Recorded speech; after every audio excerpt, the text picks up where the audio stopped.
Alors, je dois dire qu'il y a de temps en temps effectivement des grands élans de solidarité à la veille, au moment qu'il y a des besoins, des catastrophes, etc. Là, les Mauriciens sont vraiment présents à répondre. Et on l'a vu après Wakasho, etc. Et financièrement, et même aussi si on leur donne l'occasion d'intervenir, ils le font.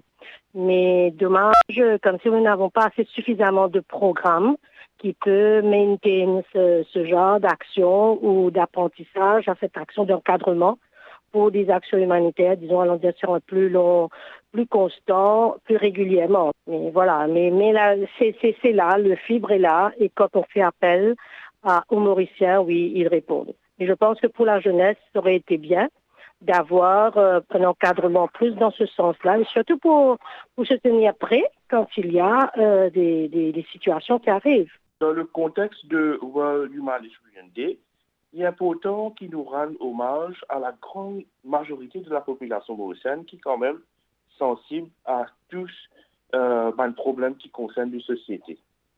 Alors, l'organisation Raise of Hope nous quand même engage nous principalement auprès de Vincent Domicile.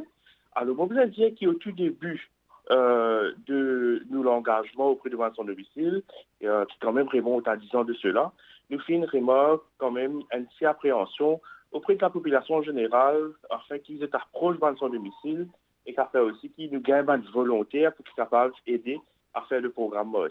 Oui, il y a une différence entre nous et sans domicile, c'est-à-dire livrer un être humain. Alors, vaste campagne de sensibilisation là, le film quand même retrouve qu'il y a une grande majorité, surtout de jeunes qui sont engagés auprès de nos organisations